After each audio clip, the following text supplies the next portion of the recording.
time information on here. It is now. Oh, she just said it. I'll give you the number if you need. It just showed up for me.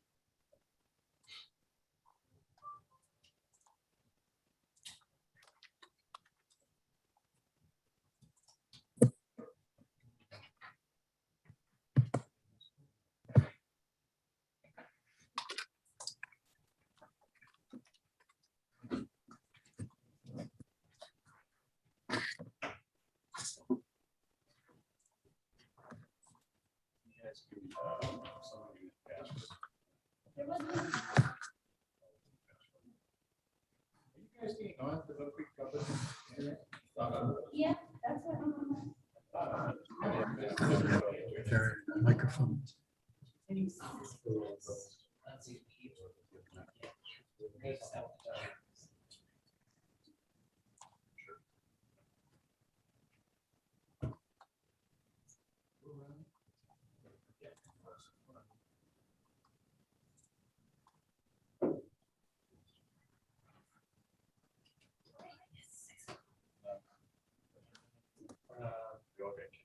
Yeah, it's not happening here.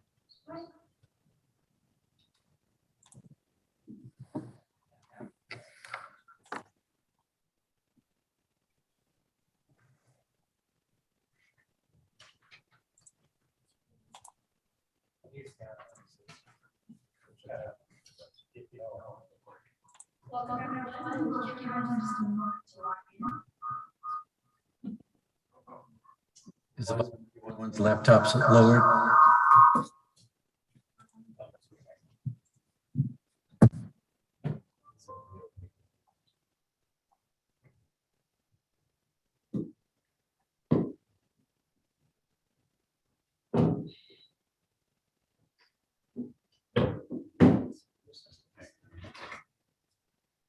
Do you have the code? Now it's giving me the circle of that. All right.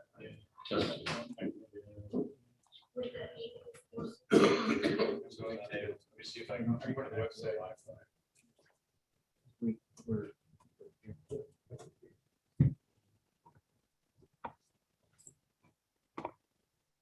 Joe, we're having a little trouble with the. What do you need? Well, I was having trouble with the internet, Okay, go to but MC. I managed to get back, I reloaded it. Okay. So now I'm trying to use that. Email from. All right. The meeting here. That's the code. The meeting ID. Do you need the meeting ID? Marcy, is that your phone number that you connected? Mark, I think it's coming on now. 425-365-6126. Yeah. Oh, perfect. Okay. Thank you everyone for your patience. We'll be on in just a moment.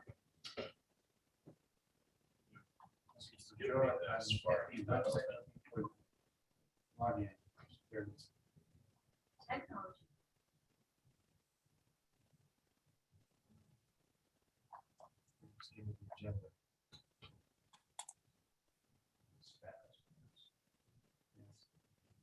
For some reason that doesn't. That's been my expertise.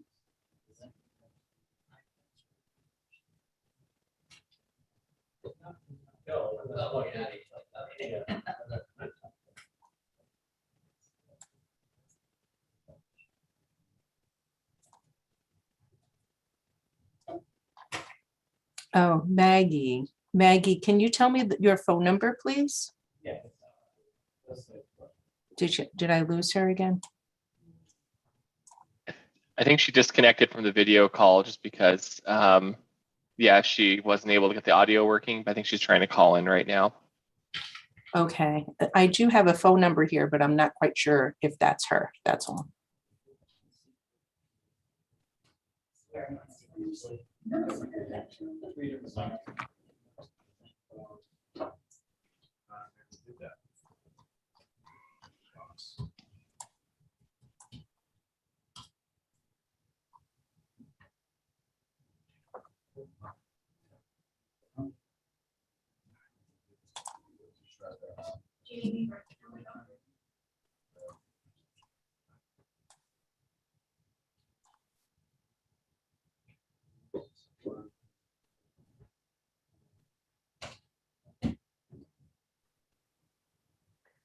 So I just need to know what Maggie's phone number is.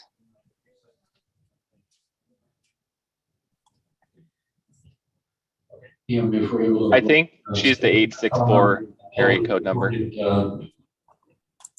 Thank you. That'd be a great idea.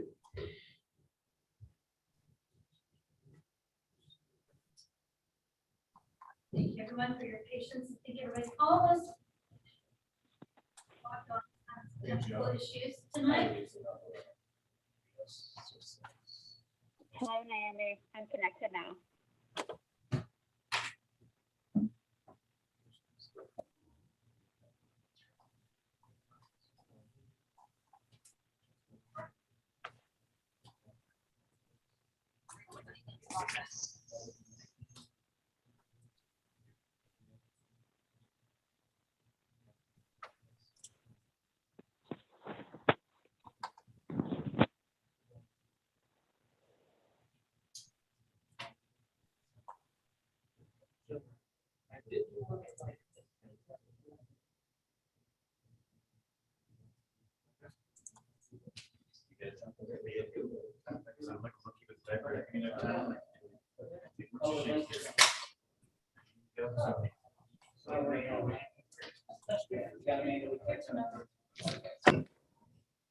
Doesn't work out on the city website. No, for some reason this Zoom links. Same here. Yes.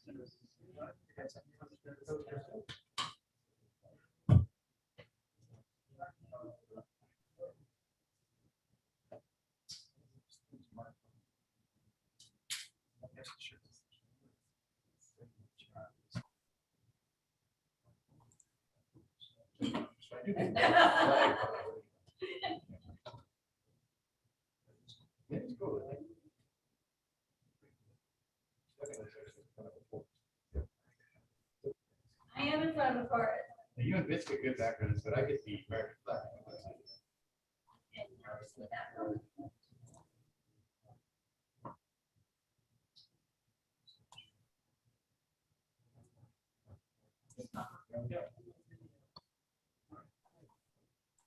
All right, yay!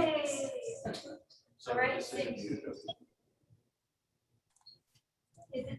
signature? Yes, we are here. Someone's not needed a third device. Should be prices. Come on, zero. All right.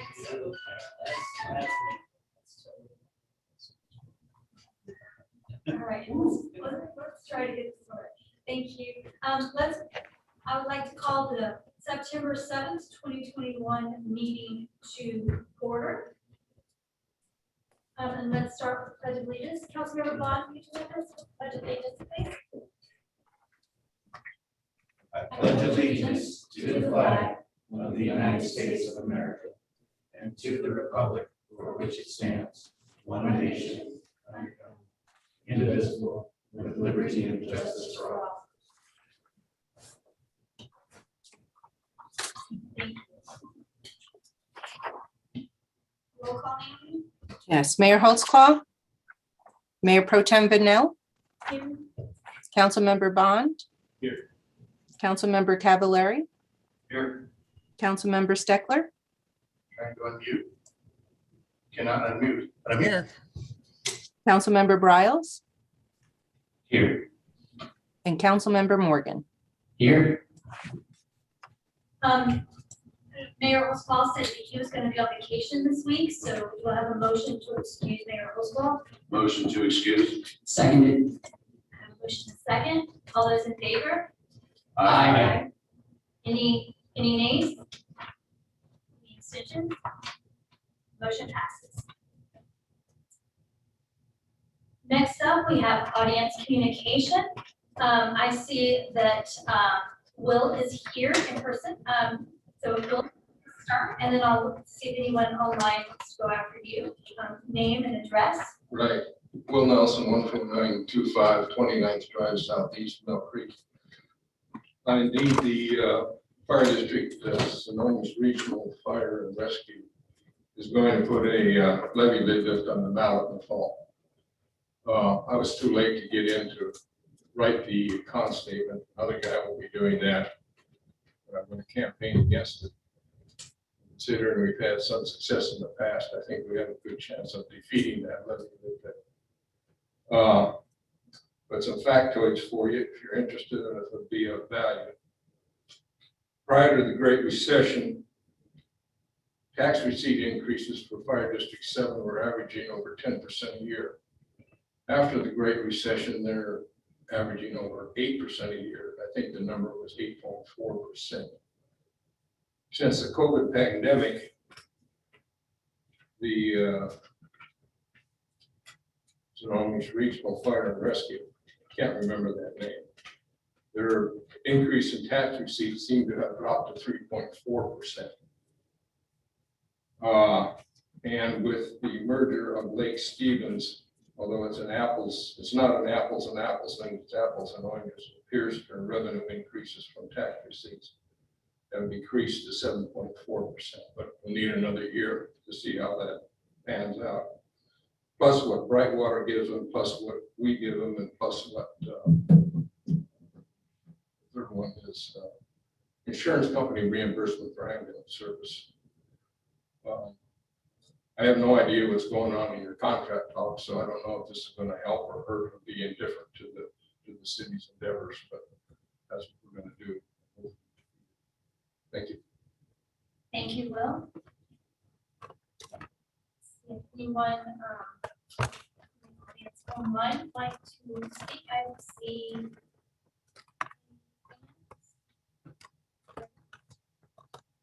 So moving on, first up, I need to move up, I need a request to move up on the agenda, the waste management contract discussion. So do I need to make a motion for that? Michael? Not necessarily, Mary, so long as you get a thumbs up, that we can move it up on the agenda, I think we're okay. Perfect. Is everyone okay with that? I appreciate it. Perfect. There's a commitment that one of the speakers has, and they can get up. That'd be really appreciate it. Thank you. Thank you. So let's move that up and start with waste management. Thank you, Mary. And to get us started in the discussion, our Director of Public Works, Mike Todd, will begin. Mike? Thank you, City Manager. Thank you, Mayor Pro Tem and Council, and I appreciate your indulgence in changing. Marcy Matabusan, who's our Public Sector Manager for our contract, is here with us to answer questions as needed. And she's got that all important open house for her youngster at school this evening. So we appreciate your indulgence. For tonight, we're talking about the amendment to the comprehensive garbage recycling and organics contract we've got between the City of Mill Creek and Waste Management. And with that, I'm going to share my screen and make sure this shows up for everyone. Are you seeing the presentation? Yes. Very good. So remember, the contract was started basically a 7-year contract, started back in July 1st of 2015, and therefore it goes to next summer, the June 30th of 2022. But one of the provisions of that contract was an automatic allowance for a 2-year extension available by mutual agreement. So you may remember back in March, we talked about this, and the council authorized the city manager to request that extension at the March 9th meeting, and we duly issued that letter a couple days later. Waste Management since then has said we'd also like to continue this, but the rates are such that they cannot honor those rates beyond for this extension period. So that's the topic tonight, is to talk about the factors going into that and where we are. You may remember back in 2019, both early during the annual report and later on in September, Waste Management came to us and talked about some things that were going on in the recycling industry. And the big thing was what was first called China Sword, where China said, basically, we're closing our borders to all of the junk that you guys are trying to send us. And they actually disallowed importation of many materials during that time. Shortly after they kind of opened it up soon to other things and gave it the China Blue Sky, a little bit more positive name. But basically said, we are no longer going to take all the junk from the rest of the world. We are going to require that the contamination levels go way down on plastics and paper. You may remember or may not from back in 2019, about half of the World's markets for recyclables, for plastic scrap, and for paper and fiber go to China. And so when China said we're changing the rules, it made a big difference in the industry. Most specifically, that mandated that the contaminated reduction rates went down from 10% that they would tolerate down to 0.5%. And that was very difficult to do. One of the results of that was waste management said it's just, we cannot get our post-consumer waste for plastics recycling down to that level reliably, and the market just wasn't there for them, so they no longer ship plastic outside of North America. Overall, since that time, processing costs for locally, for waste management to sort the materials have gone up by about 40%. And the commodity prices, what they can get for the recycled paper, the recycled plastic, the recycled metals, is down nearly 50%. So it puts them in a really tough spot from making their business work. So one of their responses, one of the things they've done the last couple of years, they invested $3 million in what's called the Cascade Recycling Center. This is the single source recycling center that's down in Woodinville. It's where all of our materials from Mill Creek go for sorting and recycling. They targeted customer education. They first of all were talking about recycle often, recycle right. Now they're focused more on recycle right. It's so important for us to only recycle the right materials to help them in that processing cost. And you remember they came last fall and talked to us and said, we would like to revise the recycle list, the materials that are officially in our contract that can be recycled. They asked for us to implement a contamination charge that goes with the OOPS tag. Namely, if they saw 3 times over a period of, I think within a 3-month period, if they saw too much contamination, they would not only give you an OOPS tag and have a customer surcharge. That's the third bullet there. And at the time we talked about it as a council and as a city and said, thanks, but no thanks. The contract is a contract. And so we said no to those requests they made back in September of 2019. Well, here we are back to tonight's topic. This 2-year extension is available by mutual agreement, and there's a benefit for both parties, namely a few things here. During COVID and staff turnover, both for the city and for waste management, it's a lot simpler to modify the existing contract than to start all over again anew. It typically takes 12 to 15 months to negotiate a new waste contract. That's what we experienced last time in 2015 when we did this. And so we don't really have the time or the bandwidth to do that. And there's a lot of other benefits. Right now, we're all aware that the recycling industry still has these pressures. We're all hopeful that that the markets will settle down, but who knows? And particularly during COVID, it has been really tough. Lots of people at home changing the mix of how much recycled come from residential versus commercial, where people used to work. It is changed on the order of 10, 15% in many cases. And recognizing the overall, there's an efficiency in continuing the contract for waste management. Typically with a new contract, they'd be buying new trucks or new containers or new implementation features of a contract.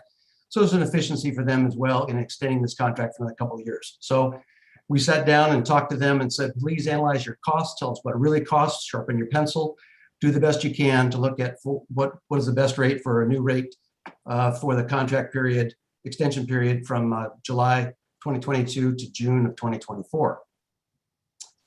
So here's what they came back with. And this reflects not all of the different options, but the bulk of the options in Mill Creek. This is most of the customers are 20, 35, 64, 96 gallon garbage carts. And along with that, you get 64 gallons or more or less of recycling. So this is garbage and recycling together. Our rates as of today for 2021 are here. So let's take the 35 gallon cart. A lot of people have that. $15.84. Even sharpening their pencil, looking at their costs, they say it's going to be $21.09 for that same. So it's a $5 increase. That is a big increase. We recognize that. And we'll talk about that in a minute in terms of what is equitable in the marketplace. But that's what we're looking at, is a fairly sizable increase. So that is of concern, and that's why we thought we'd have this discussion tonight. Same thing on the yard waste side. Not everybody has recycling, not everybody has yard waste, but that 96 gallon cart was $9.79, going to go to $12.01, $2.22 change in that rate. No changes proposed for the commercial rates. So our commercial customers, which is a smaller number of customers and are less affected by some of the changes in the recycling industry, they're not proposing a change for those. So we said, okay, tell us some comparables. What are other people paying for garbage? What's fair? How do we know that this is a reasonable price? Because you're telling us it's what it costs.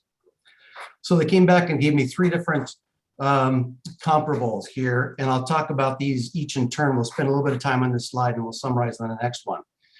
First of all, here, the UTC rate is the Utility and Transportation Commission rate. And so this is what you would experience in unincorporated Snohomish County.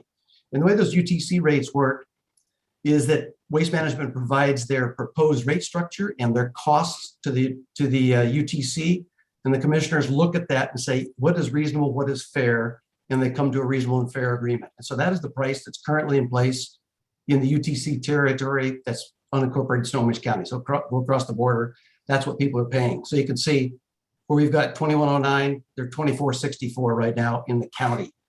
Look at Mukilteo, this is their rates. They've had a contract in place, I think, a couple of years, but this is what the rates are for this year to give a fair comparison. Still a little bit higher than our rate, 2292, than our proposed rate. Lake Stevens, again, a fairly new contract. I think this one's new this year. Marcy can correct me if we're wrong. 2458 is kind of the going rate. Other entities, other organizations are going through this process, are seeing similar sorts of things. It just costs more, largely because these changes in the industry for recycling. Again, the higher processing costs and the lower money they can realize back from the commodity pricing. And the fact that it's been 6 years into our contract, quite a bit of inflation in terms of labor and fuel and things like that, that are operational costs for them. Down on the bottom here, comparables for yard waste, we're at 1201 with the new effective rate they're talking about, $13, a little bit less in Mukilteo. This is a rate that was negotiated back in 2018. If they did it again today, it'd be higher, but they've got the old rate that's helping them out, 1220. So not so much change, not so much difference here in this level.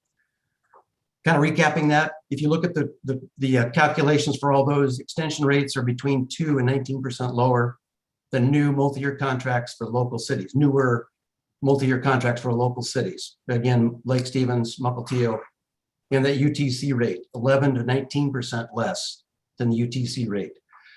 In all cases, we have a distinct difference in our contract. We have weekly recycling. So your recycling is picked up every week.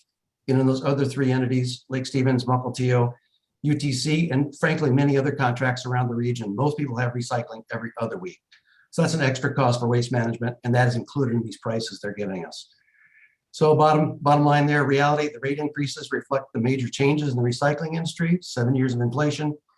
And this is lower pricing than we would likely see if we went out to a new contract.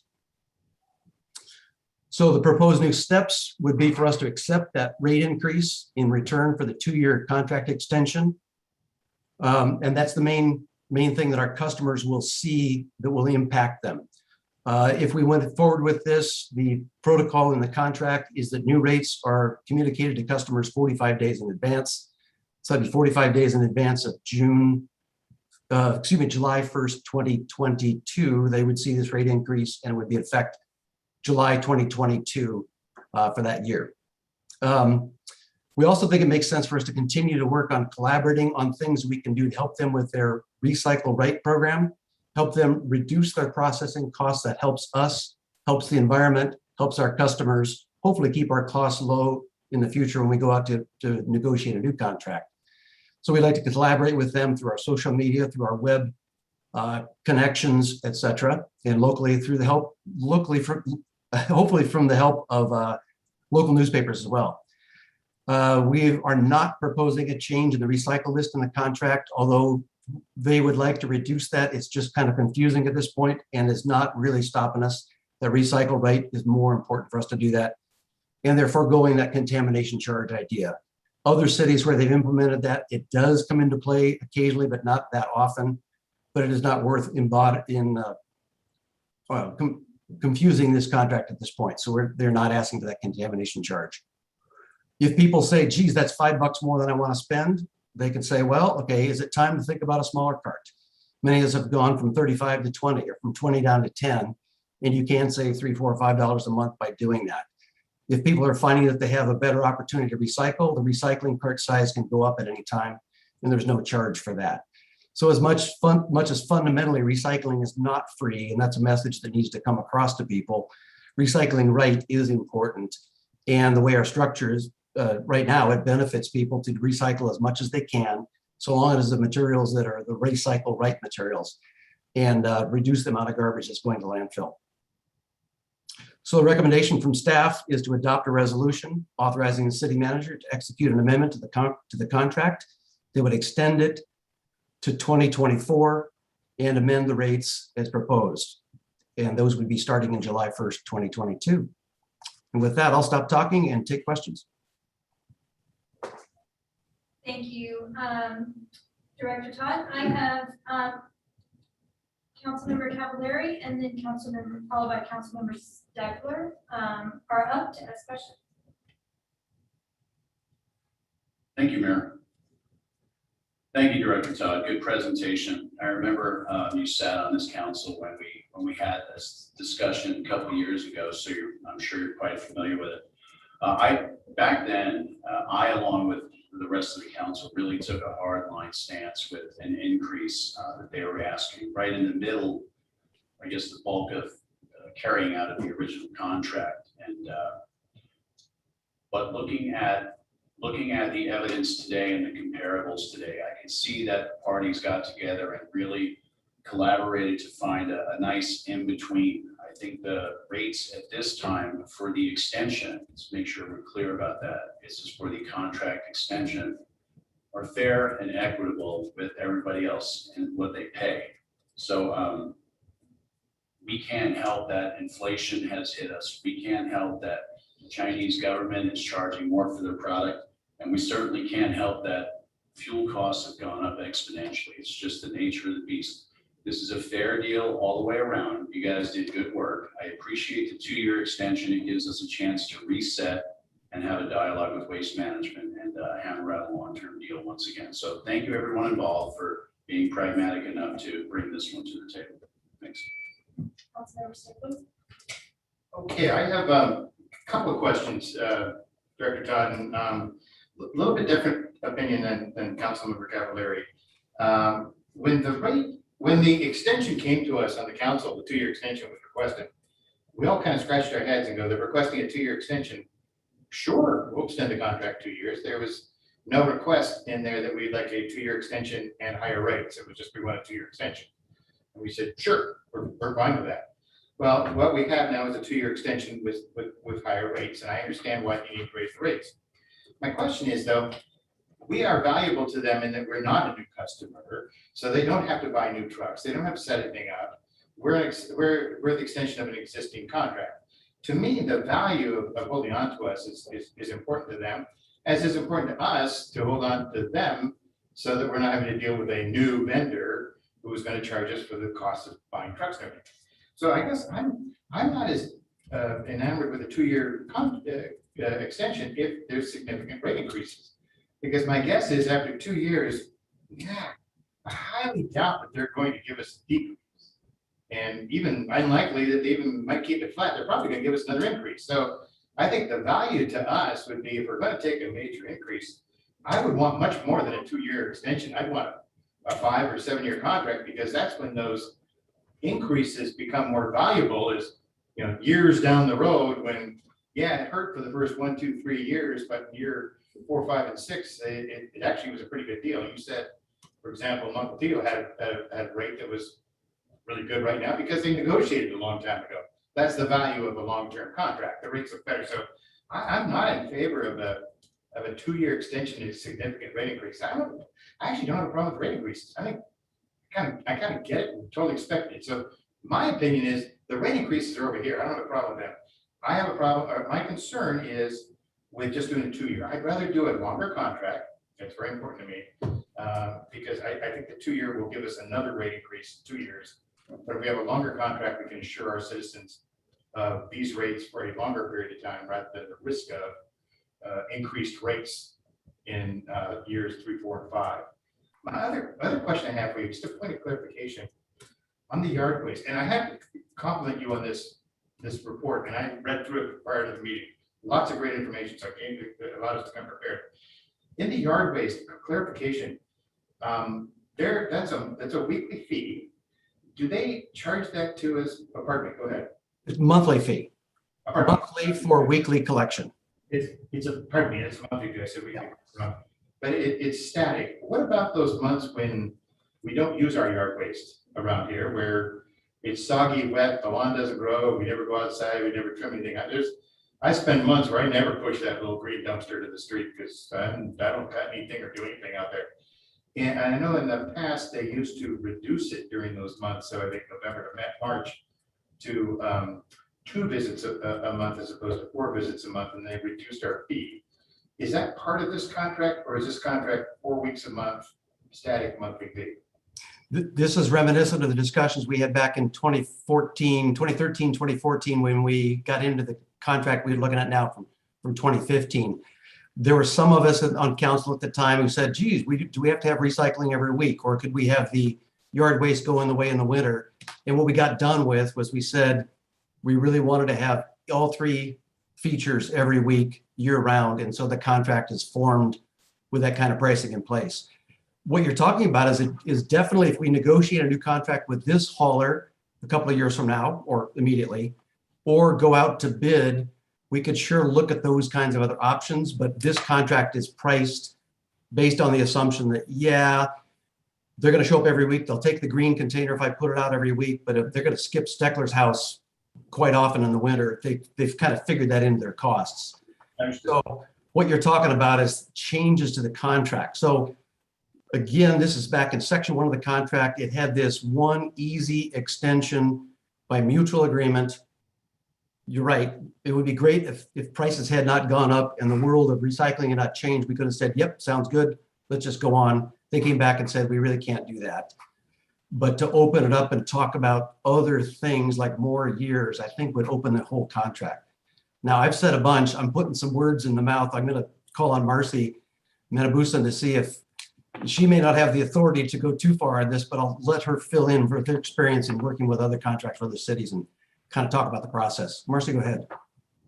Thanks, Mike. And yes, you're right. So it's definitely a rate for weekly pickup year round on the yard waste, and it's blended to account for, as you said, when folks maybe don't fill it up all the way. So that's kind of the strategy a lot of cities are going with nowadays. There are only a few left in the area that reduce the service in the winter type of thing.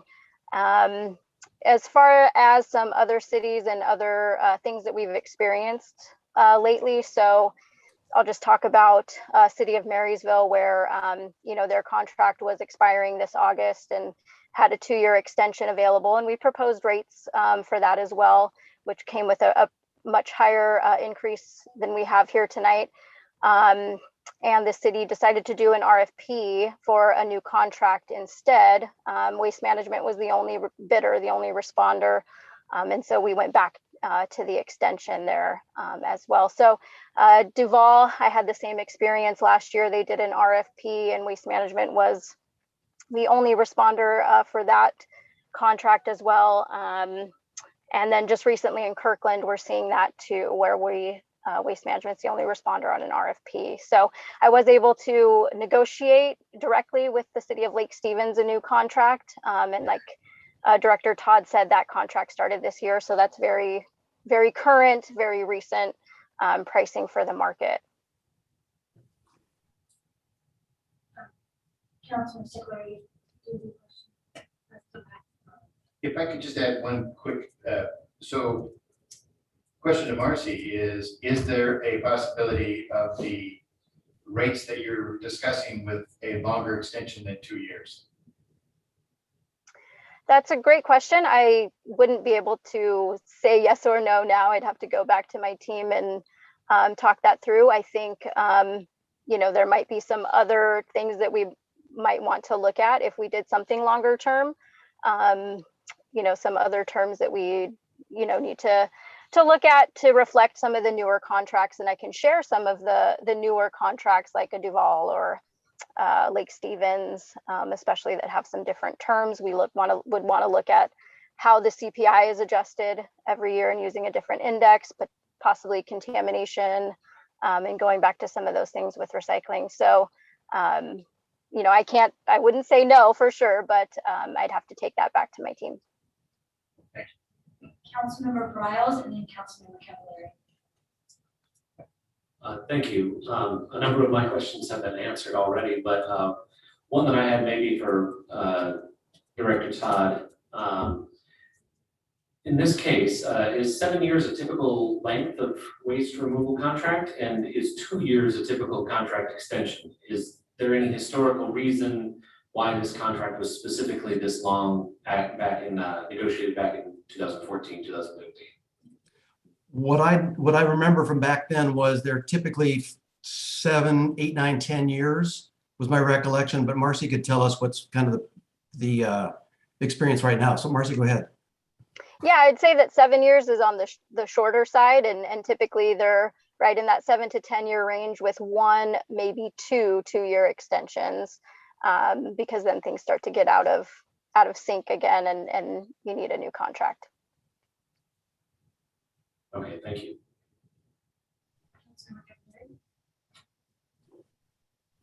Thank you, Mayor. Just want to, a point of clarification. In 2019, when Marcy gave the proposal consisted of an increase from that day going forward through the end of the contract. So that's why the council essentially rebuffed even having the dialogue. So that's a whole different animal of what we're talking about as far as just affecting the 2 years that they were asking for. So the 2 years contract that we would do now doesn't affect current status. We stay status quo. None of the rules change. There was no penalties for customers like they were hoping for before. So everything, even included in the 2-year extension, everything is status quo with the increase. So that is the reason I agree. That is the reason I thought it was agreed. It was more than fair and equitable for both parties, and a good foundation for both parties to start from beyond 2024. So I'm in agreement with this. I think it's fair and covers both parties. Thank you. Councilmember Morgan. Thank you, Mayor Pro Tem. Marcy, I had a question for you. The 2-year extension with the stepped up price that's still less than the nearby cities. If we were to talk about a longer term, what's the likelihood that those rates are going to be more on par with what the other cities are paying? Or would, if we were to add in a contamination surcharge or other various things, would we be able to keep rates lower? Nope, that's a very fair question. I think if we were to look at a new contract and negotiating a long-term, it would be a completely different proposal that I'd have to put together and bring forward. So we'd look at all the factors and all the different terms and changes that would need to be made. There are some good savings in that we don't have to necessarily buy new trucks or replace folks' carts if that's not required by the city. So that, that helps, but it would be a completely new proposal at that point. Longer term, of course, we'd be happy to do a new 7 or 10 year contract. It would take some time, so is all. And I think that's what Director Todd had mentioned earlier, just the time factor and being able to negotiate that. And do you think the likelihood that the rates would be higher or lower than this extension rate if it were long term? I wouldn't be able to say, just, everything is done internally and we factor in all the different terms that are in the contract. And so I really don't have that insight, but I'd be happy to take that back to our team, and if you wanted us to put a proposal together. So I appreciate it, Marcy. All this being said, I think the writing on the walls that rates are ever increasing. This is kind of a step approach where our citizens will have a small increase, not so small, it's about 25, 30%, but small increase, and then another increase in a couple of years, probably when we negotiate long term. So I'm still in favor of this for our citizens, but thank you. Thank you. Do I have a motion? Sure, I'll make it. Mayor, I make the motion to amend the comprehensive garbage, recyclables, and organics collection contract with Waste Management, extending the expiration date to June 30th, 2024, and adopting the new rate. Seconded. All those in favor? Aye. Any opposed, or any nays, or no? Nay. Darrell's right. Not Nay. opposed. Okay, opposed. Any abstentions? Motion passes. Thank you, council. Appreciate it. Okay, next up, we have the Washington State Auditor's Office Insurance Conference. All right. Let's see, Kirk, and I think, did we have? Yep. Yeah, so yeah, I'm here, and Maggie, I think, is trying to get connected as well. So we'll see if she's able to connect and get her audio working here. But all right, well, yeah, thank you so much for letting us come and present to the council tonight. Coming back here to Mill Creek, I think it's my third year working at the city, and with me tonight is Maggie, and this is her first year working at the city of Mill Creek, but she's one of our experienced auditors, been at the office for many years, and I've worked through on many other cities in Snohomish County area as well. So I do have a quick presentation to share. See if I can get this thing working here. I'm not quite as technologically savvy as Director Todd there, but hopefully you all are able to see my PowerPoint and can kind of walk you through it here. So the purpose of today's meeting is just kind of walk through the audit services we're going to be providing for the city this year. So just as a brief overview for everyone, because I know a lot of you have been through these audit entrances and exit conferences before in the past, but our office performs a bunch of different types of audits around the state. So we have here some of our more significant audits we do, and then also other audits that we perform as well, like performance audits, cybersecurity audits, and other investigations as well. The three audits that we do the most of are the three audits we're actually going to perform at City of Mill Creek this year. The first one being our accountability audit. And that's where we look into the policies and procedures that the City of Mill Creek has passed over the years, and also state laws, and make sure that the city is following all of these laws and procedures and things like that, and just being accountable and transparent with public funds. Our next audit is the financial statement audit, and that's where we go in and we look at the city's financial statements you prepared, and we will go ahead and give an opinion on those financial statements so that readers of those statements know that they can rely on them as accurate and reliable, of course. But then the third audit that we're performing this year for the city is actually uncommon. So this is a new thing, even if you've been on the city council here for a decade or longer. We're actually performing a federal single audit this year as well. And federal single audits are triggered when the city spends more than $750,000 of federal funds in a given year. So last year, for the first time in many years, I looked into our records. I think the last federal single audit the city of Mill Creek received was back in 2005. It's been about 15 years now. But this year we'll be performing that federal single audit just to make sure that when the city spent the federal funds, they complied with all the different requirements the federal government had. So with that, we'll see if Maggie was able to connect or not, and we'll see if she can give some of the details about the audit. Otherwise, I can kind of jump in here and talk about it as well. Maggie, were you able to join us or no? Oh. I believe she's unmuted. Okay. Doesn't sound like it. That's okay. I'll go and talk about these audits here. So if you want to chat with Maggie, I'm sure she'd appreciate it. You can drop by anytime or give her a call or email or anything. But our accountability audit, we went ahead and performed some different risk-based procedures. We read through your meeting minutes. We did some analytical procedures looking at different financial and revenue expenditure trends, and also talked with city staff and really just kind of dove in to see what areas of focus we'd want to have for the accountability audit this year. So doing that, we did pick these areas that we have displayed, and these areas are the areas we're going to spend a majority of our time on. So one of the systems is the cash receipting system. We just want to know, okay, how does the city of Mill Creek receive cash?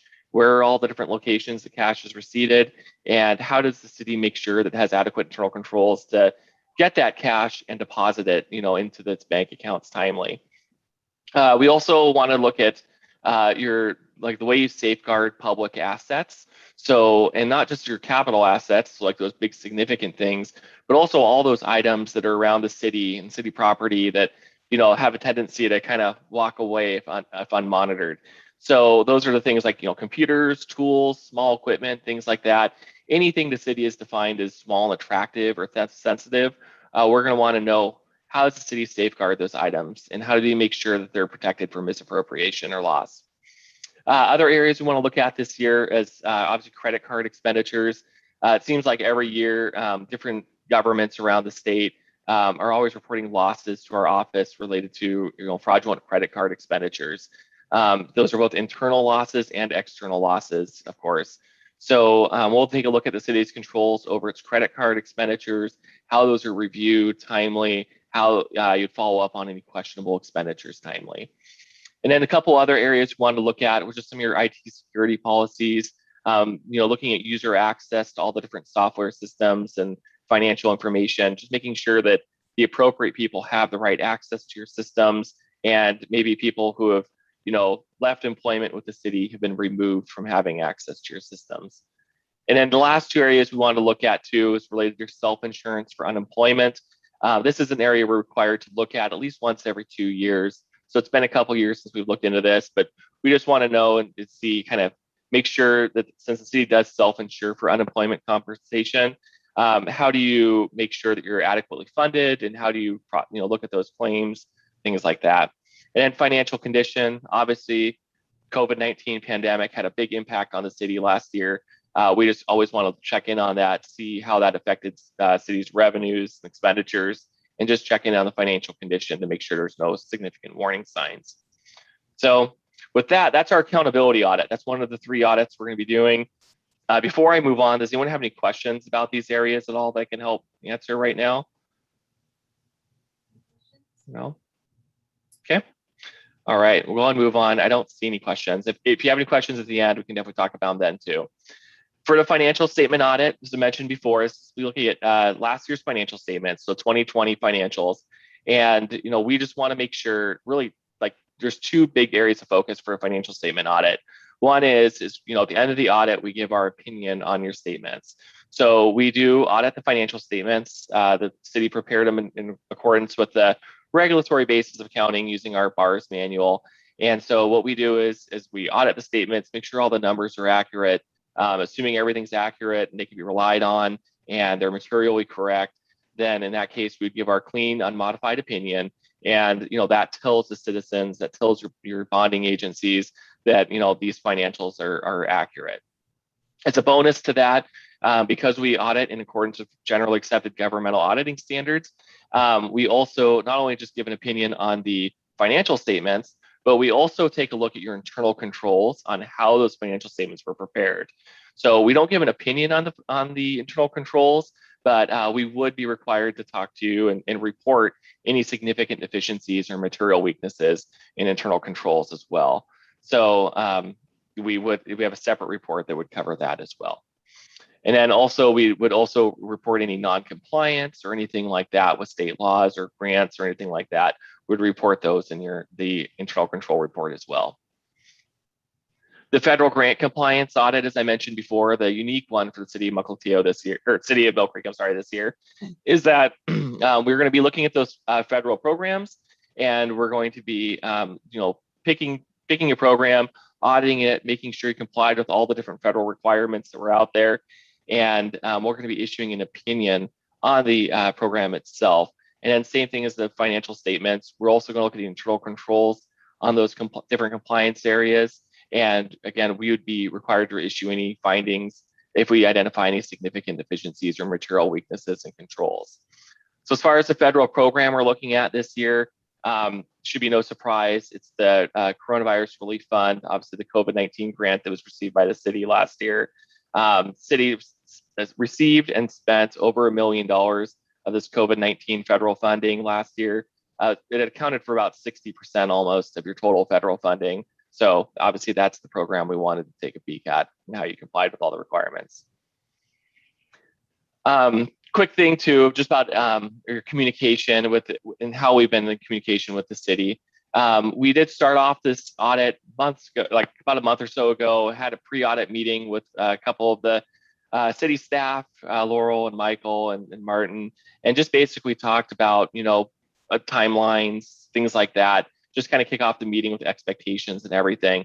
Once we kind of were all on the same page about everything, we did draft a formal engagement letter. We did share that with the city. So I know that's going through review right now for signature, but that just lists all the different expectations that the city has, or that we have for the city, but also the city can expect from us as well.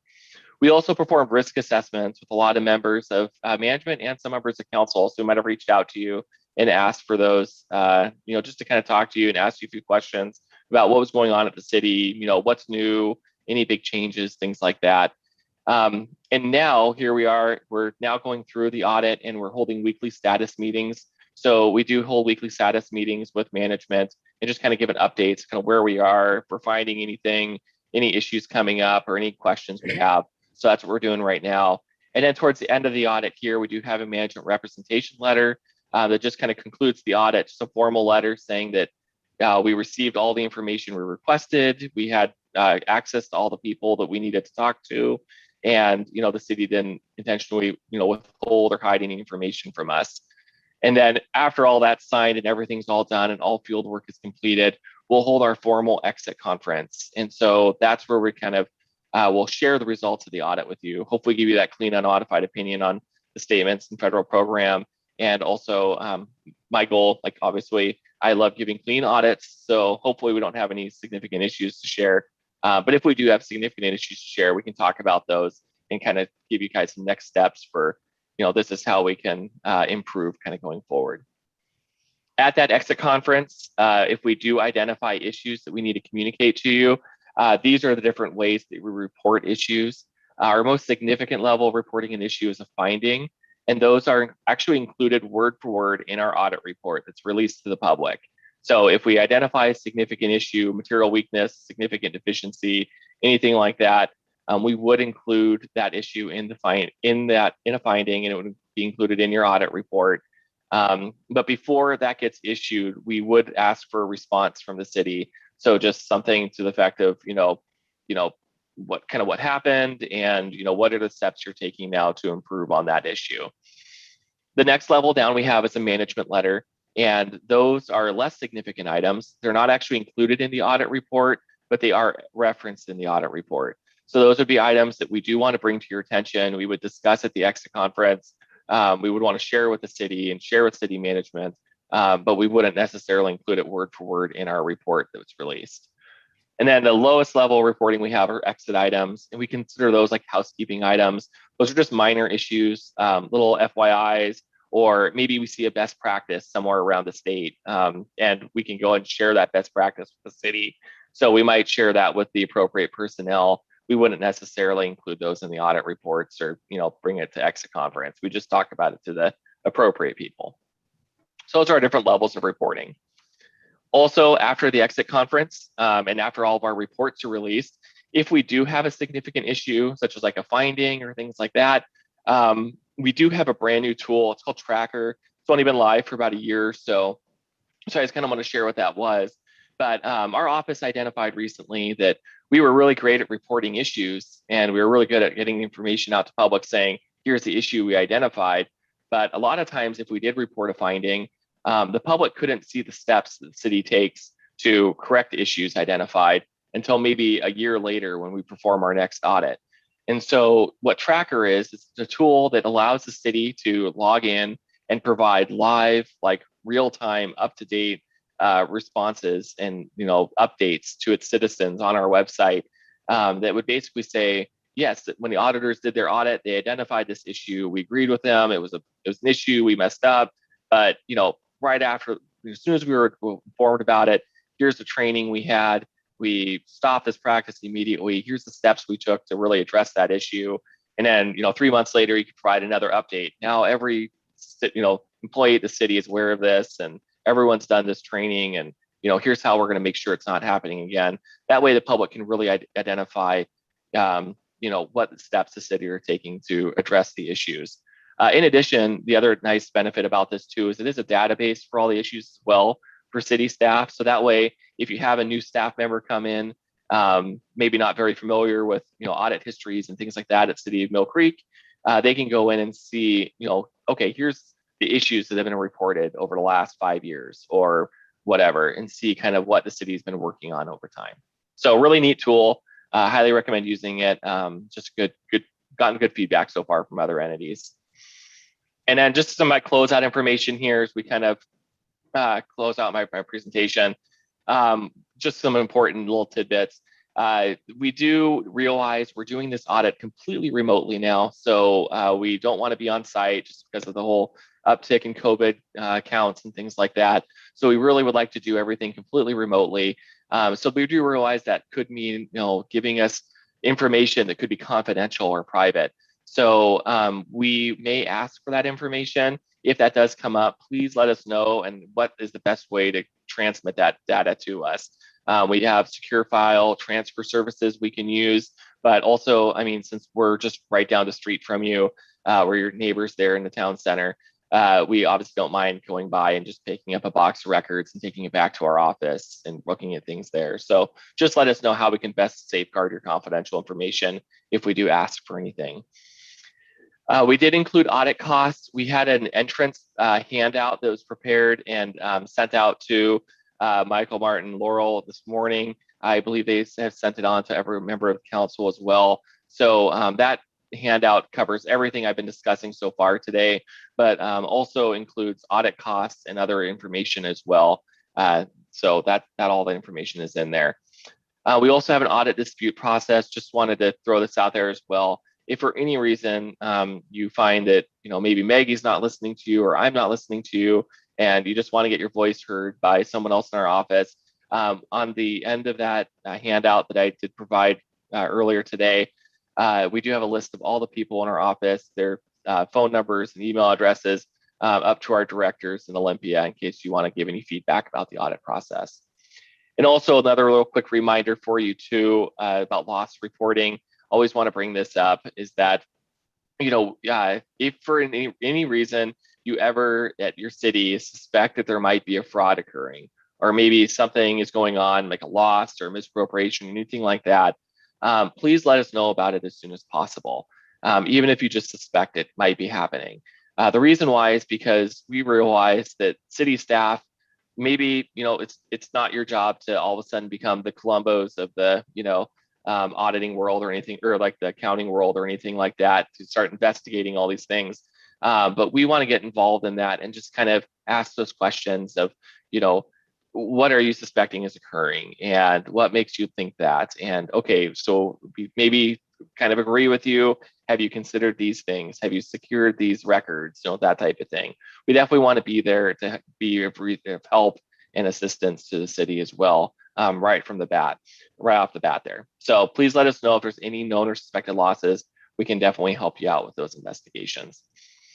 A question we get, and I know I've talked about this before at the city, but question that we get from our audit clients from time to time is, who audits the auditor? We get audited every year. So, cities might say, well, who audits you guys? Well, the answer is that every 3 years, we do have an external out-of-state auditor's office. So one of the other state's auditor's offices comes in and looks at our operations, just like we look at your operations. And we did provide a link here for all the different, the feedback we received and, the audit results of our office. The gist of it is, though, is we got the highest rating you can get, which was pass. And I think I've explained before is that, for me, that just reaffirmed that auditors are terrible at giving positive feedback. That's just what I learned from this, because if the highest rating is a pass, that's it's not very assuring. So what we like to do, of course, at our exit conference is highlight, city practices, highlight the staff that we work with, and highlight the best practices at the city of Mill Creek as well. Just so at the exit conference, we can give more kudos than just pass. So there you go. And then I also wanted to talk about a couple other things with the other services our office provides as well that people might not think of. Not only do we have the local government auditors, which is what Maggie and I are, and what we do, we come out and perform these audits every year for the city of Mill Creek, but we also have the local government support team. They're based out of Olympia, and their entire job is just what their team name is. It's just they support local governments.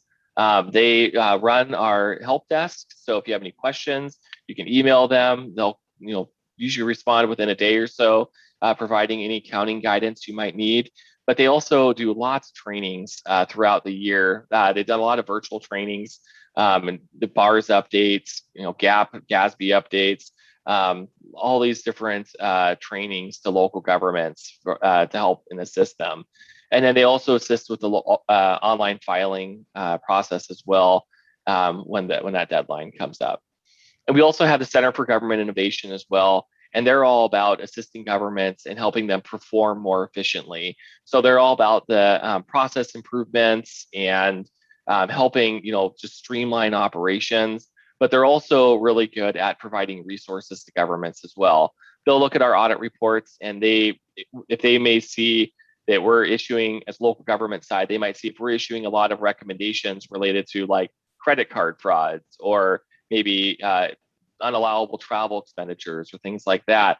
Well, they'll go ahead and make tools of best practices around the state and say, hey, if you're thinking about redoing your travel policy, here's a 3-pager. Here's a 3-page document, just, best practices around the state. Have you considered these things? Have you updated your policies recently to consider these things? So a lot of resources online that they have. Highly encourage taking a look at them as well. And I won't go too much into detail on these emerging issues documents, but I did include these in the packet, just an audit connection. It just gives updates about our office. We issue these usually about quarterly or so, just to give some updates, kind of what's going on out there in the state, changes within our office, but also, what's new, what's changing in governmental accounting, things like that. So good articles in here. If you want to go onto our website and subscribe to it, it comes out, like I said, about once a quarter. So it's a really good read, just to kind of see what's new. And also I include the annual report from our office as well. We issued this just a couple months ago, but this is just a recap for our office. What did we do in 2020? What did our operations look like? What did we audit? How did we spend our money? Where did our money come from? All that kind of stuff. So a lot of good information in there as well. So with that, that's really about all I had for you here this evening. But like I said before at the beginning of this meeting, if at any time you have any questions, go through this packet, have any questions or anything like that, feel free to reach out to Maggie, myself. We're happy to talk to you about anything I went over tonight, or just talk about town center operations or something too. That's fine as well. So with that, any questions I can help answer for anyone right now at this point? Doesn't look like anyone has any questions. Thank you, Kurt. Yeah. All right. Thank you. Thank you.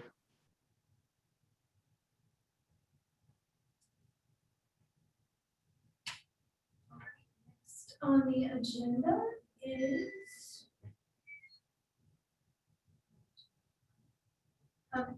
agenda is the monthly finance update with I'll get to finance director. All right, so before I really dive in, I wanted to go ahead and talk about some of our previous budgets. So back in about the biennial budget for 15 and 16, we had our general fund expenses ended up coming in over revenues by $265,000. And then the same thing did end up happening in 2017 and 2018. We ended up having revenues come in under expenses by $276,000. So I thought that this specific report was a really nice way to kind of picture what's been going on in the last few years, especially with COVID. So in 2019, the city was doing really, really well. Passports were really booming. We had about $973,000 in passport revenue, and that really did end up helping. And then about in 2020, revenues were roughly $490,000 under expenses. So expenses were over by $480,000 in 2020. And that's even when we had layoffs, when we were holding expenses down as much as we could. And so I wanted to just address that because we are trying to be extremely cautious with expenses right now and with COVID. And while revenues are currently about $480,000 over expenses at this time, our expenses are expected to start going up because usually trends at the end of the year, your expenses do go up, but we also have hired quite a few staff. And so those expenses, so you've got salaries, benefits, those are going to be going up. So right here, you can see, I think the just your bottom line, you had $15.4 million in 2019, and then we dropped all the way down to 9.9 million in 2020. And right now we're at 13.9. So, and I do want to say this is just through July. So if final numbers later are different, that's we're comparing only January through July of all of these budgets right now. So this is just a really good snapshot of what's going on. And I do want to point out that on that $13.9 million, 2.9 alone is just ARPA funding. So while that is revenue, we do have to spend that money on expenses that are not budgeted. Those are going to be funds outside. So that is really going to take that down closer to about $11 million. So when you look at 2019, we had $15.4 million to do, the things we needed to do. And then in 2020, we had 9.9. So that's a really drastic drop. And 11 million is better than 2020, but it's still something I'm concerned about, to say the least. And I just wanted to get that out of the way as we went through these. So after that, I just wanted to have us take a look. So we've got revenues and expenses, just so that everyone can see where we're at in relation to 2019. So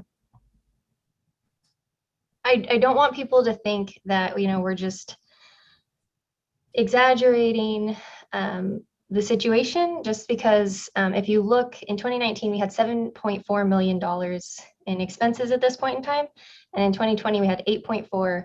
And so in 2021, we're holding these down to nearly 2019 levels.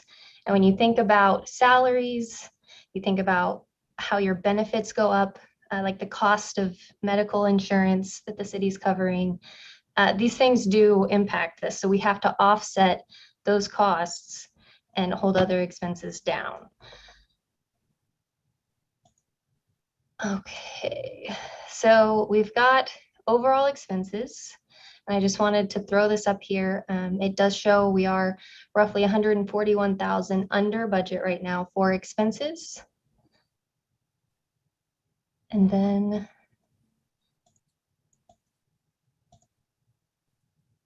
okay, so I did want to hit, so if you look through the packet, it looked like property taxes and sales tax, and then licensing and permits were really the three areas where our revenue was helping make up for those losses that we're seeing in passports and in our recreational services.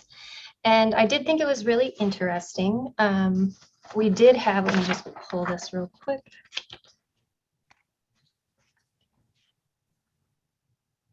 So we did have roughly $284,560 in sales tax that was over 2020 for revenues, but we do have retail sales tax.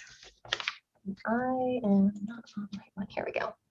Okay, so annually, retail sales tax was our largest revenue as far as sales tax goes, and then we hit into construction and accommodation and food services. So as far as retail goes, our highest growth rates we saw were in apparel and accessories, and then in furniture and home furnishings, and then gas stations and convenience stores.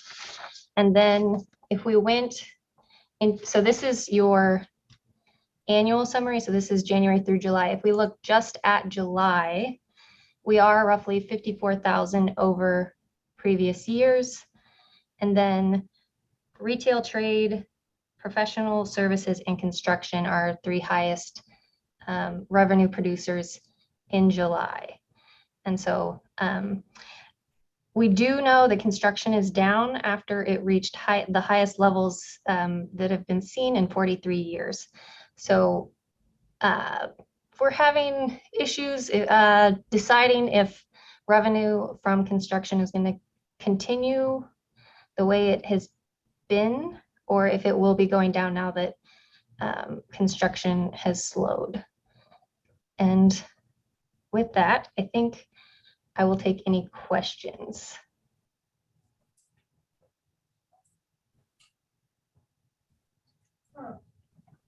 Councilmember Decker, I thought. Yeah. Okay. I heard it. My light is acting up. Hey, Laurel, thank you very much. Great presentation. I have a couple of questions and thoughts. And you brought up the first one. The American Recovery Plan revenues that we received. Now, this is part of the 5.8 that we're going to get. Is that correct? Correct. Okay. And you brought it up. It does have a tendency to kind of bloat the numbers on our financials. And It really does. and the fact that we can't use it for any existing expenditures. I would really, my suggestion is, if we could, I think something like that should be on our financials but below the line, so that it doesn't disrupt the other numbers and shows us how we're tracking against our actual budget line items and still can be tracked and collected on our financials, but allow us to look at our budgeted revenues and our budgeted expenditures, because it does tend to make things look really rosy when they're, you always have to factor it out. So that was just a thought that I had. You also brought up the other thing that truly is unique, and during these COVID times, that our sales tax revenue for 2019, 2020, 2021 improved every single year before COVID, during COVID, and continuing through COVID. That was, I was curious as to where that was coming from. And it sounds like when you were talking, you actually looked up the sales tax revenues, and these, there was a cross of different categories. I was wondering if there was anything you saw in there that led you to believe, was this due to e-commerce trade, or was it coming from the areas, or was it truly coming from retailers in our area? So let me just grab, I think it's page 9. I did throw this in here just because I figured that was probably going to be a question. It's 9 or 10, one of these two. So I did have one other request, if you could, on future, could you try and make the type even smaller for me? That would be really helpful. oh, I was really trying to get it bigger, but then it was so wide. It was not working. All right. Can you see that? So I went ahead and threw this in here just because I thought it was interesting. So any kind of sales that are in this Mill Creek category are any Mill Creek based companies that are only in Mill Creek, or Mill Creek is their main headquarters. And then any business that is outside, if their headquarters are outside of Mill Creek, but they're within Washington, they're going to be in that middle category that says other in-state.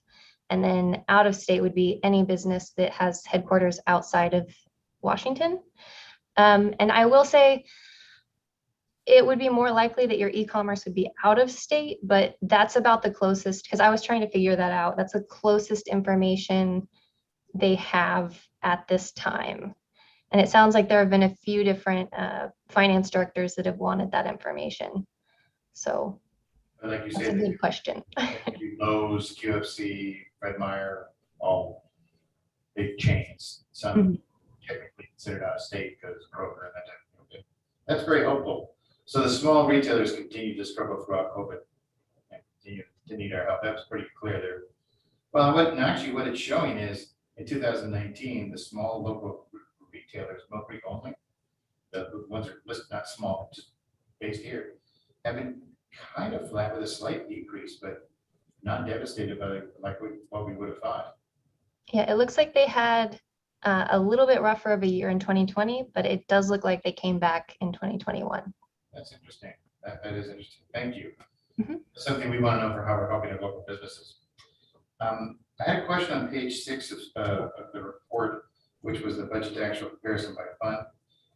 Yes. Just on the equipment replacement fund, Mhm. still collecting the money for, have we ordered our new truck, the snow plow? And that's why we're collecting or having trouble with that, or where do we stand with that? Is that still outstanding? We are currently waiting on a title. We have talked, we're just waiting to transfer the money and pick it up because there was a lien on the title, and that's kind of caused some hiccups for the dealership. But we have a truck. That's Yes, we do. We have a truck. Yes. That's what we don't care about up here. We can want a truck. Next question I had, I think I saw from the agenda, was about the American Recovery Plan, which you're going to speak to later, so I won't ask that. And then finally, my last question or observation, and again, great financials here, great job on this, was showed the slide itself, but I believe it was on page, it's quite illustrative. Slide that you have here, but it showed the overall page 8 on the general fund. We looked at the comparison between the revenue and the expenditures. Clearly, what's helping us here is that we're continuing to spend on the area of salaries, benefits, and professional services, but we are not spending on the area of supplies or capital outlay, which is, obviously all the projects that COVID has kept us from doing. So we are just not able to complete and spend during these times, and that's really what the financials are showing us that. And we will have more capital outlay expenses. I do know here probably within the next in September's reports, you'll see we had like a sprinkler system and we had some HVAC costs. And then we do have, for the surface water, we'll have that project for the grade C pipes. That'll be starting any time, I believe. So that'll be another over 400,000 in capital outlay costs. So, I mean, we do have our engineers on board now, so things are starting to move. I think what really would help us, I think, city manager, that you're working on that is, now that we're in September, the 9th month of the year, we'd like to see what is the plan for the remainder of the year in this area of capital outlay and supplies. What can we expect to be spent, given that it's been a tough year, given what's going on staffing wise now, so all that. But that seems to be rather urgent to see what we can get done in the next 4 months. Yes, and I will say that Director Todd and I have started, because we're in the budget process right now. And so that is something that we are looking at. So that shouldn't be too difficult to update on here within the next month. That would be great for us on the council. Thank you. That's my question. Thank you. Councilmember Morgan. Thank you, and thank you, Laurel. I really appreciate the financials and all the wonderful data you've provided us. It definitely illuminates our current situation. I wanted to echo Councilmember Steckler's request to separate the ARPA funds from the intergovernmental revenues so we can have more apples to apples comparison there. That I think would help quite a bit. And I had a question in regards to the sales tax analysis. Okay. The section of professional, scientific, and technical services that increased from about 866%. What is included in that? And why did it increase so much? So I will have to look into that. I do know it's mainly just professional services overall. I can get you specifics and follow up with you on that. If you could, that'd be wonderful. Thank you. Mhm. And that's all. Anybody else have any questions? Councilmember Sept. Just have one other observation that when we do pull out the American Recovery Plan funds, I did notice that, Laurel, that our government grant number is significantly down. And I'd also like to see what our plans are about grant opportunities and through the end of the year, because we're tracking to be down significantly with the grant revenue. So I want to bring that up when it comes out. It shows the grant number. Yeah, we had CARES kind of skewed it from the previous year. And then I will say, I do know we have a couple grants that we're going to be receiving or we'll be discussing that we could potentially receive. But I will look into what we can find.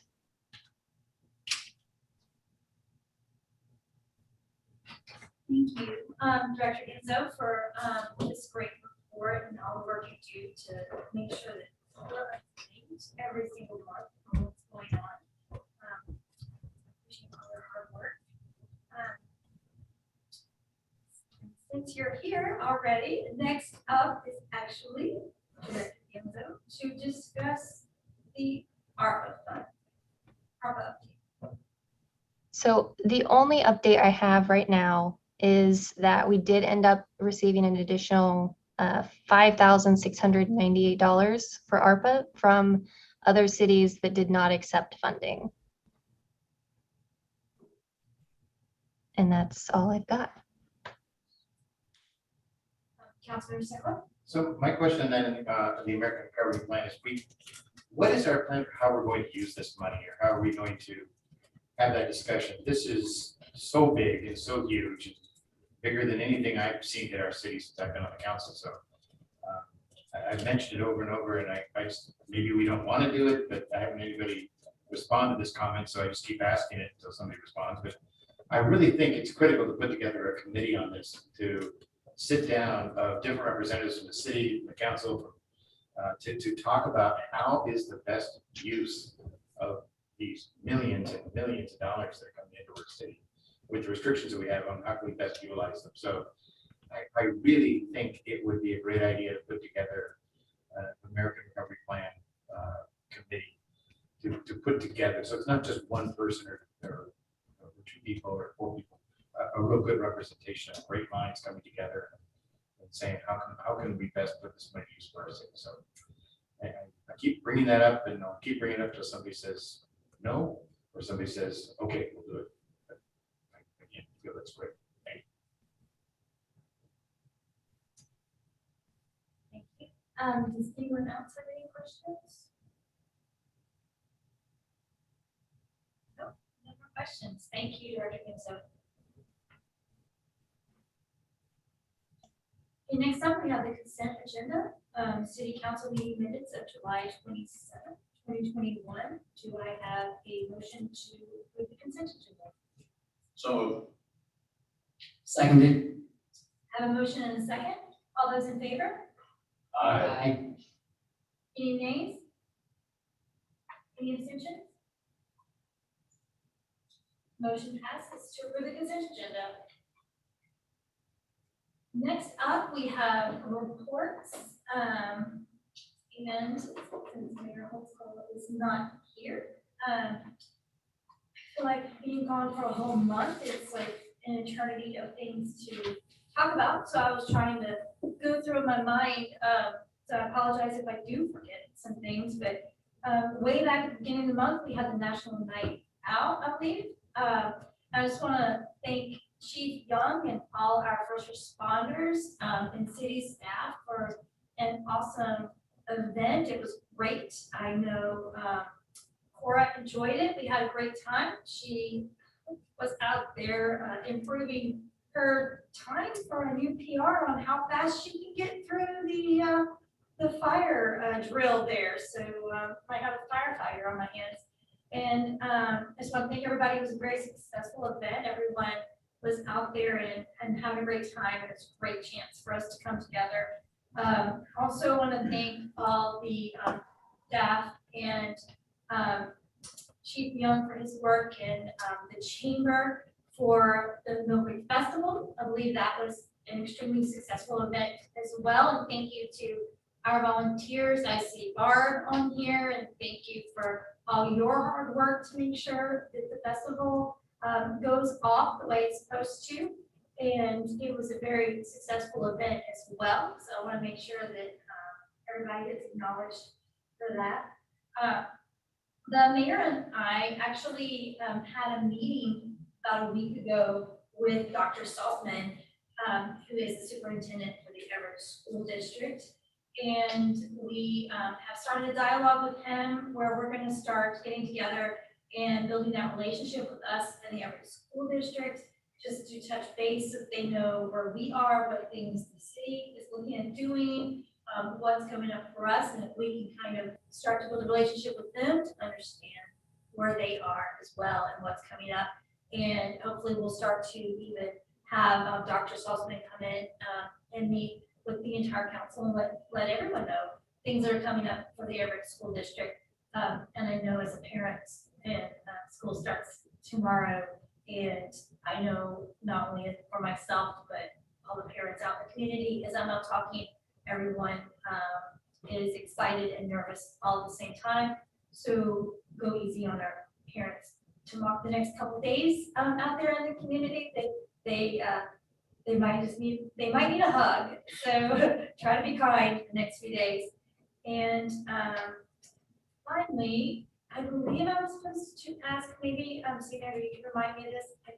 I was supposed to ask everyone to start thinking of dates that will be available for our next retreat, so that we can talk about it when the mayor is back next week. Is that accurate? Yes, Mayor, it's, we're looking at a follow-up mini retreat on the excellent work of the DRCC. And we have followed up, and we've got the list, and the feedback we receive from council is going to be an important factor in what we budget for next year's work in this really important initiative. And we're hoping that we can maintain the momentum we've achieved and keep this moving forward. So do we need to start thinking about evenings were available, or weekends we might be available, or? Yes, we're proposing similarly an evening for a mini retreat format. We'd start at 5 and have box lunches, and then proceed right into the work with the goal of being out the door by 7:38. Perfect. So if everyone can just kind of look over your schedules and just have that in mind, so that next week when the mayor returns, we can actually discuss it. What month are we With him. What month do we talk about? Month of October. October. Okay. Perfect. Thank you. That's all I had. So I will start down at the other end and begin with Councilmember Bond. Any report? No report. Councilmember Stettler, any report? Just a quick shout out on the, you started saying, I want to echo your words on the Mill Creek Festival. It was so great to see that festival come back. It's been gone. And I for the media that's on this call, and hopefully the word gets out, I don't think a lot of people in the city of Mill Creek realize that maybe they do, maybe they don't. That is a 100% volunteer project. Nobody gets paid for that thing. The chamber starts it, but it has gotten so difficult to do. They enlisted the help of other service organizations. The Rotary Club of Mill Creek was there. The Kiwanis Club of Mill Creek was there. Other service organizations were there, volunteering their time and energy to put on this thing. That is the citizens of Mill Creek putting on that huge festival. That's a lot of work, a lot of beer to pour, a lot of hawking to do from booths and information booths and everything else, and permits. And so I really think it is a true celebration of the spirit of the citizens that come out and make that happen for us. So I want to make sure we give a nice big shout out to every one of those volunteers that make that festival possible. That was really inspiring to me. I don't have a report, but just that comment. Councilmember Cavalier. Thank you, Mayor. Just a couple of things. I also had the opportunity to attend National Night Out, so good job all the way around. Special gratitude towards our volunteers who, for every event, they just seem to just show up and do fantastic work.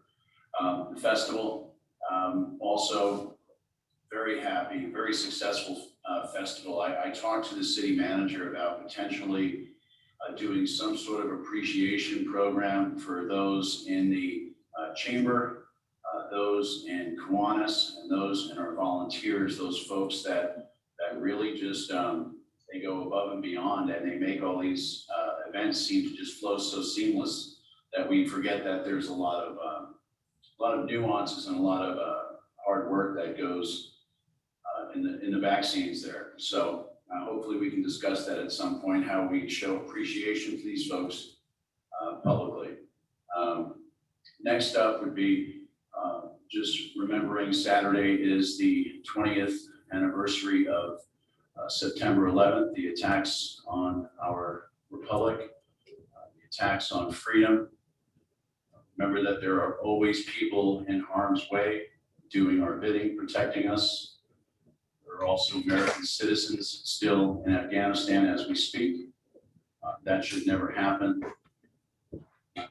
Too much detail about that, but that is, anybody that's ever put on a uniform is offended by that. Lastly, anyway, thank you, Patriots, for standing the posts on behalf of the rest of us. Lastly, I want to give recognition to Councilmember Bond, who has served with the Sheriff's Office for 31 years, and he is calling it a day this week. He will no longer be a deputy. He will be a civilian. Well, not really a civilian. He's going to work for the city of Sultan. So our loss is going to be their gain. So let's give a hand to Councilmember Bond for his public service. He is essentially the straw that stirs the drink. Thank you, Councilmember Bond, for your service, your friendship, and your being one hell of a colleague. Thank you. Councilmember Morgan. Thank you, Mayor. I too wanted to show my appreciation for the National Night Out and Mill Creek Festival. It was so nice to see the community gather and in droves of people at that.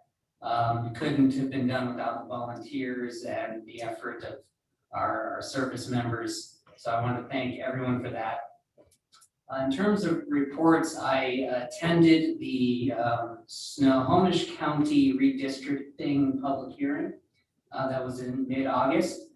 And they didn't have a ton of information yet. They're still waiting on the US Census data from last year to come in, but some of the preliminary information indicated that every district grew a little bit. Our district number 4 grew a ton. So essentially what they were saying is they're gonna have to section off a piece of District 4 and have that absorbed by District 5.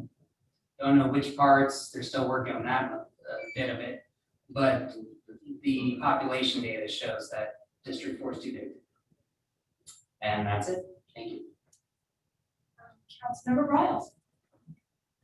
Well, I also enjoyed going to National Night Out. I get to be the last one up here. I did see a lot of other folks there, including those up here, and their kids. And my kids really enjoyed it, had a great time. My daughter just stepped on one of the firefighter hats today, and when running through in a room, and we don't have a firefighter hat now, so we're going to have another festival kind of event for us to pick up one of those. So I really appreciate that, and I appreciate the planning that happened when there was apparently some increment or I forget exactly how you say it, but bad weather may have happened. There was going to be the potential for hail, and there was a very quick contingency plan put together by our folks putting that together and supporting it. And while it missed us, it was good to know that we had a plan and we were prepared. Again, additionally to a lot of the other folks up here, I enjoyed the Mill Creek Festival, and I appreciate all the volunteers who make it possible. Others have already gone into such depth I'll leave that at that level.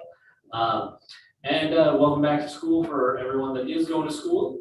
And I hope that there's a great school year for everyone starting back at all levels. I know some of our folks that we were so proud to see graduate from high school are headed off to college this year. Some virtually, some in person. And so congratulations to them, and get out there, do some good work. All right. Thank you. Thank you. City Manager. Thank you, Mayor, members of council. In the report this evening, you'll see a foreshadowing of a future slideshow presentation intended to highlight, I believe, the tremendous traction that our new communications and marketing team has achieved in a very short amount of time on the job. One of the mantras amongst the administrative team is data-driven decision-making, and really just challenging all of our departments to pay more attention, be cognizant of the metrics by which assessments are performed and the work is actually shaped. And in our administrative meetings, we ask about that data. You'll see, again, I'm not going to put it on the screen, but there's a number of metrics the communication marketing team has been working on with just a little bit of information and direction. They have really run with a number of initiatives in this regard for data-driven decision-making. It will come up in the future presentation, but events such as National Night Out and the Mill Creek Festival, you'll see data in various social media platforms that can at least inform us about when our constituents are checking in to social media to determine the goings on of our community. And it's going to be the approach that we take as we move forward to be able to provide this information to council on a regular basis to help all of us and inform us with our decisions. I also want to highlight the recreation guide that Jody Hawkins and Scott Harder put together. It's really just a whole new look. It was taken with an aerial camera that I believe Scott Harder has as part of his equipment that he's using. We're using really innovation in a way that I celebrate and the leadership celebrates, with QR codes that can provide an ever update relating to any information involving our recreation program offerings. If you click onto it now, it'll show you, it'll bring you to our recreation department program right online. There are a number of offerings that may or may not cancel depending on what happens with the COVID-19 crisis, and a number of other features. We're going to be talking in the future about geocaching. I call this nothing more than a high-tech digital equivalent of those hunts that many of us engage in, where there'd be certain things hidden throughout the community. It's a way, particularly for families and all of us, to get out in the community and discover features about this truly remarkable community that we may not already otherwise be aware of. We're also going to be talking about other features that going forward we believe is going to impress all of us, that we're in a new paradigm for how we communicate and market our community and how we make decisions relating to that for budgeting and so forth. I also want to acknowledge that for September 11 this year, it falls on a Saturday, we are going to pre-record a remembrance of this very somber event in our nation's history. And that's going to be available in a similar format that we provided the Memorial Day observation this past Memorial Day. So that will conclude my report highlighting and foreshadowing where we'll be presenting for communications and marketing. I presented that in the report this evening, so that if there's anything that any of you would also like us to pay attention to and feature, please let me know, and we'll make certain that that's included in the presentation if it's possible. With that, I'm going to turn the floor over very briefly to Matthew Combs to provide an update on a long discussed item relating to our street light that was down on 527. Matthew? Thank you, City Manager. Good evening, Council and members of the community. My name is Matthew Combs, Supervisor for Public Works. Couple of updates today, first being the street light on 527 across from the Hawthorne Apartments. That was an auto accident that happened on October 5th. We got it contracted in January for the replacement of the street light pole. There was a pretty substantial delay for the pole to get made. Once it was made, it went up pretty quick, and it was completed the first week of August. The second thing I wanted to mention is there's a street light down on the north end of 527 where it meets 132nd. I just wanted to, one, say I'm aware of that, and two, I am currently receiving bids for the replacement of that streetlight pole. We can expect 3 to 4 months for that thing to get replaced as well. The last thing I wanted to mention is Public Works has been working on replacing all the raised pavement markers, otherwise known as RPMs or turtles, throughout the neighborhoods in the city. We've pressed pause on that recently just so we can get on to other maintenance things that need to happen. But once we get caught up on some of those things, we'll be getting back to the RPM replacement. So I just wanted to mention those couple of things. Appreciate your time, and I'll turn it back over to the city manager. Thank you. Councilman Cavallari has a question.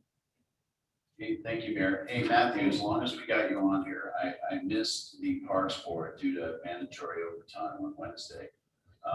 Do we know the status, or can you give us a status of the park signage and where it's at, please? Yes, I have received all of the signs. We have not had a moment to begin installation yet. That'll probably happen over the winter as grass stops growing and things slow down in that respect. The other thing is certain things like the RPM installation has to be done on dry days. So maybe on some of those rainy days, we'll get a start. That's going to be a several month installation. We can't just run out and put them all on the ground right away, but we'll install them over time. Thank you, Matthew. Appreciate you doing that on the floor. Yes, sir. That concludes the report, Mayor. Thank you. All right, thank you, City Manager. And I do want to comment real quick before I wrap everything up that I had spoken with Jody Hawkins at the Mill Creek Festival about the geocaching idea and how they're going to expand on that. And it's pretty fun and exciting. It's something that a lot of young kids are really into geocaching these days, and I think it's an exciting idea. And I appreciate that conversation with her, and I'm looking forward to seeing more about it. So just wanted to throw that out there. And so with that, we have moved on to audience communication. Does anyone else want to speak to us this evening? Yep. Anybody online? Everybody's good? All right. Well then, with that, I will move to adjourn. Adjourn. We're good. You moved it perfectly.